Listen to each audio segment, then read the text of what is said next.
Bəs İmam Əhmədin necə məsələdir ki, mən bildiyimə görə... İmam Əhməd, buyur.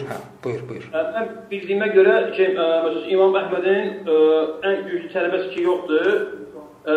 İbn-i Qudamə, Əl-Muğni kitabında deyəsən... İbn-i Qudamə onun tələbəsi olmuyor. Hə? İbn-i Qudamə onun tələbəsi olmuyor. Bəs kimin tələbəsi olur? Buyur, sən sözü dinə.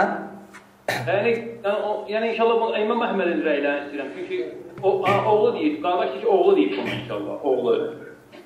Aha. Yox, mən İmam Əhmədi deyirəm. İmam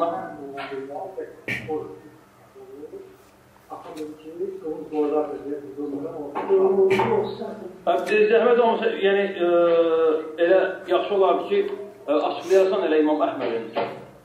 Bəli. Rəyini, namaz qılmayan təkbir etmir demək, yəni bu. Bəli. Ümumiyyətlə, İmam Əhməd, rahməlullah,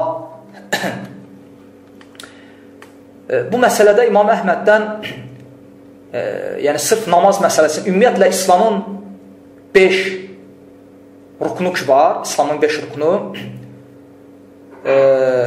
Bu məsələdə İmam Əhməddən 5 dənə rəy gəlib. Və İbn-i Qeyyim rahməlullah Kitab-ı Salah və Hukmu Tarikihə.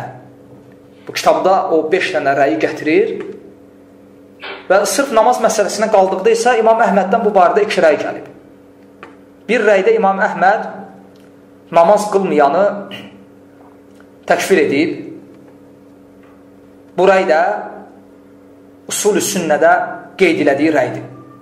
İmam Əhməd Usul-ü Sünnədə deyir ki, kim namazı tərk etsə, o kafirdir, onun qanı da, malı da halaldır. İmam Əhməd bunu Usul-ü Sünnədə qeyd edir və təbii ki, buradan görünən budur ki, İmam Əhməd bu rəyində, bu sözündə, bu qövlündə namazı tərk edəni kafir görüb. Amma başqa rəylərində rahiməhullah namaz qılmayanı kafir görməyib. Məsələn, o rəyi yəni rəvayət olunub Xallalın sünnəsində, İmam Xallal Kitab-ı Sünnədə İmam Əhmədin oğlu Salihdən, yəni Salih ibn Əhməd ibn Həmbəldən nəql edir ki, Salih deyir ki, elə bil ki, Səəltu əbi mə ziyadətül imən və nüqsanuhu. Salih deyir ki, atama sual verdim ki, imanın artması və imanın azalması nədir? Və necə olur? İman artır və necə olur ki, iman azalır? Və İmam Əhməd bu sualın cavabında deyir ki, ziyadətuhul əməl. Yəni, imanın artması əməldir. Əməl etmək. Yəni, iman nə ilə artır? Əməllə. Və nüqsanuhu tərkul əməl. Və imanın azalması, imanın itməsi yox, yox olması yox. İmanın azalması əməli tərk etməkdir. Və İmam Əhməd misal gətirir. Hələ İmam Əhmədin sözü bitməyib.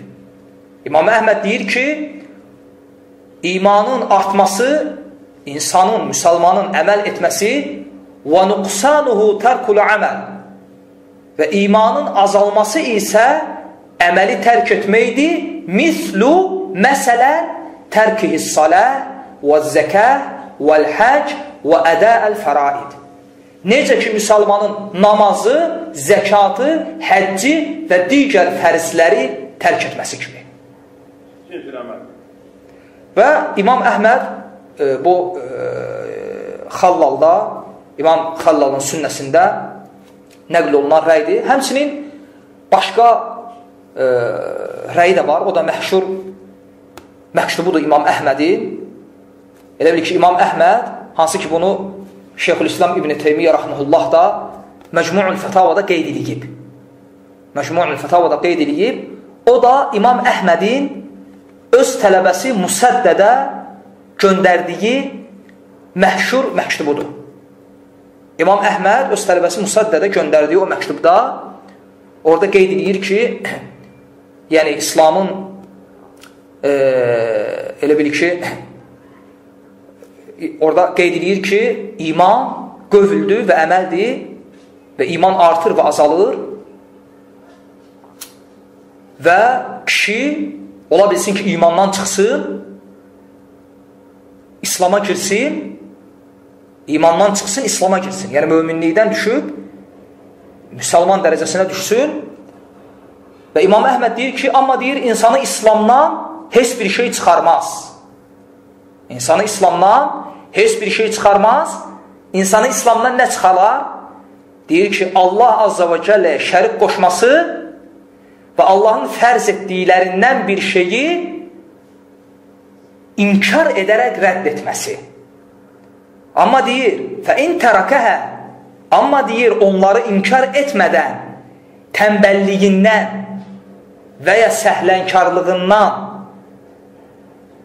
tərk eləsə, o Allahın istəyi altındadır və Allah istəsə bağışlayar və istəsə ona əzab edər. Bu da həmçinin İmam Əhməddən gələn Musaddədə, tələbəsi Musaddədə göndərdiyi məktubudur, məşhurdur. Bu Tabaqatul Hənəbilədə də var. Məşhur risalədir. Yəni, məsələ belədir. Və bu məsələdə İmam Əhməddən 2 rəy gəlib. İxlasla.com saytı tərəfindən təqdim olundu.